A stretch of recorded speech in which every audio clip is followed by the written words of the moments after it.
इन्हें तो आप जानते ही होंगे, ये है एक्यूआई को टेम्परेचर बताने वाली दिल्ली की सीएम रेखा गुप्ता। और एक्यूआई एक ऐसा आपका टेम्परेचर है, आपको जो किसी भी इंस्ट्रूमेंट से पता चलता है। ये पिछले 1 सालों से दिल्ली में अपनी सरकार को चला रही हैं।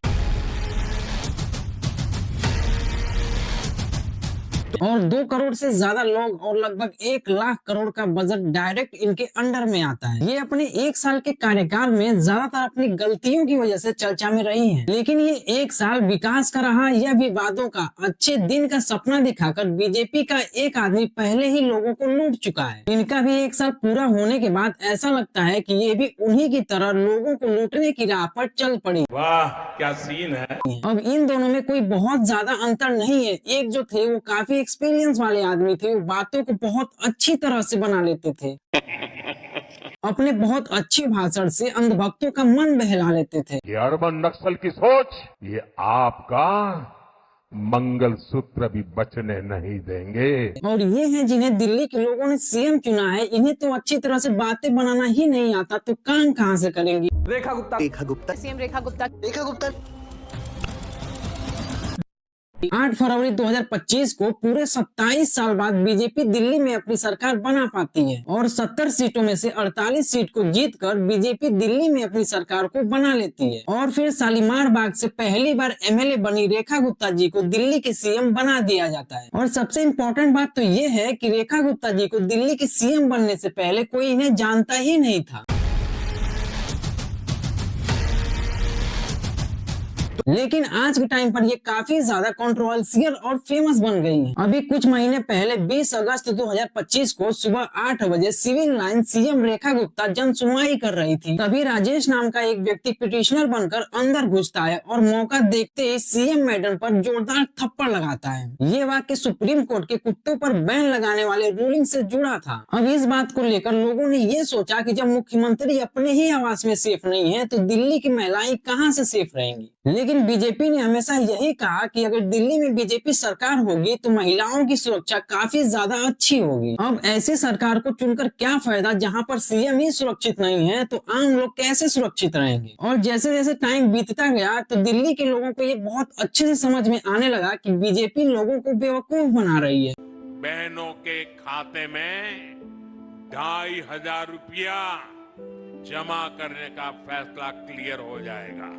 बीजेपी ने ये वादा किया था कि दिल्ली में बीजेपी सरकार बनने के बाद महिलाओं को 2500 रुपए प्रति माह फाइनेंशियल सपोर्ट मिलेगा। और आज 1 साल बाद भी ये स्कीम अभी स्टार्ट ही नहीं हुआ। फिर त्योहारों पर फ्री का एलपीजी सिलेंडर देने का वादा किया गया था और ये वादा भी अभी ऑन पेपर ही है। देखिए ये जुमला है। और आज से 1 साल पहले जब दिल्ली के लोग 300 के एक्यूआई पर वोट डाल रहे थे, लोगों के मन में एक बात तो क्लियर थी कि जिस सरकार को पिछले 3 बार से चुन रहे हैं वो सरकार सत्ता में आकर उनके हवा पानी को उतना सुधार नहीं कर पा रहा है जितना कि लोगों ने सोचा था और जितना कि उस सरकार ने वादा किया था। तब दिल्ली के लोगों ने सरकार बदलने का ही फैसला कर लिया। लोगों ने ये सोचा कि बीजेपी सरकार अगर आएगी तो उनकी हवा पानी सब ठीक कर देगी। और उस टाइम पर बीजेपी ने भी हवा पानी को लेकर बहुत बड़े बड़े वादे किए थे कि हम एयर पोल्यूशन को ठीक कर देंगे, यमुना साफ करने के बड़े बड़े प्लान्स दिखाए गए। और दिल्ली की दूसरी सबसे बड़ी प्रॉब्लम में से एक कूड़े के पहाड़ को क्लियर करने की भी बात बीजेपी ने बोली थी।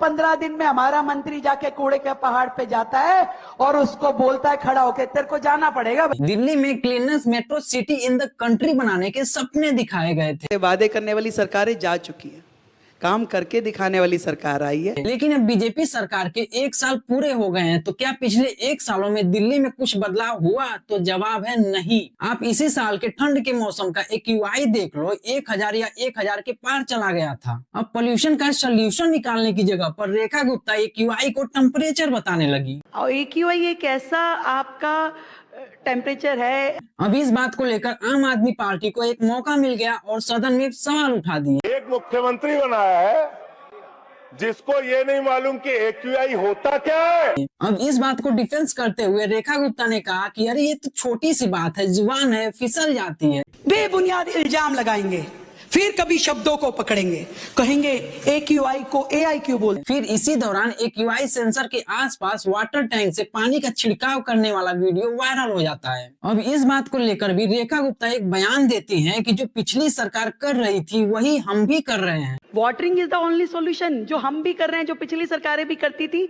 और वो हॉटस्पॉट पे ही होता है, जहां सबसे ज्यादा पॉल्यूशन होगा वहीं तो आप सफाई करेंगे। मतलब रेखा गुप्ता ये कह रही हैं कि पॉल्यूशन का सलूशन वाटर है, तब तो इनके हिसाब से पूरे दिल्ली में वाटर स्प्रे कर पॉल्यूशन को ही खत्म कर देना चाहिए। जी हाँ, ऐसा ही हुआ। दिल्ली में क्लाउड सीडिंग एक्सपेरिमेंट करवाया गया और पूरे के पूरे 34 करोड़ रुपए लगाए गए आर्टिफिशियल तरीके से बारिश करवाने के लिए, और फिर ये एक्सपेरिमेंट फेल हो जाता है, जबकि एक्सपर्ट पहले ही मना कर चुके थे कि इस सर्दी के मौसम में क्लाउड सीडिंग काम नहीं करेगा। लेकिन क्या करें, सरकार है, अपने आगे किसी की सुनती ही नहीं है। या फिर ये भी हो सकता है कि सरकार को एक्चुअली में ये पता ही ना हो कि पोल्यूशन का सोल्यूशन है क्या। फिर रेखा गुप्ता फुटबॉलर लायरल मेसी के इवेंट में पहुंचती है, जो कि स्टेडियम में हो रहा था। अब वहां पर एक QI के मामले में दिल्ली के लोगों ने रेखा गुप्ता को ही ट्रोल करना शुरू कर दिया स्टेडियम के बीचों बीच।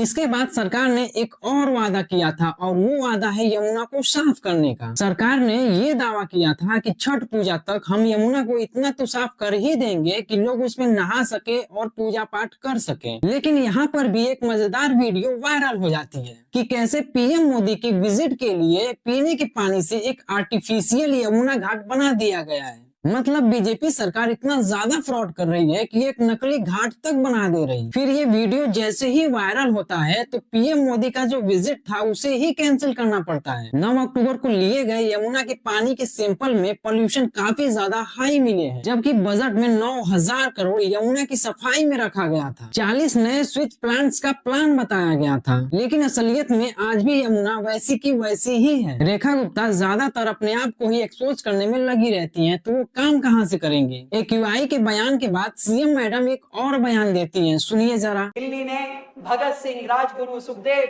जब उन्होंने बहरी कांग्रेस की सरकार के खिलाफ असेंबली में बम फेंका था, उस क्रांति का बिगुल भी सुना है। इस बात को अगर मैं थोड़ा सा एक्सप्लेन करूं तो भगत सिंह एक क्रांतिकारी थे जिन्होंने लड़ाई लड़ी अंग्रेजों के खिलाफ, और ये बात भारत का बच्चा बच्चा जानता है। लेकिन शायद लगता है कि ये बात इनको नहीं पता है। इसके अलावा ये असेंबली में ही खुलेआम पुलिस वालों को ठुल्ला बताते हुए पकड़ी जाती है। थाने की पुलिस वो पंजाब सरकार की पुलिस जैसी थी।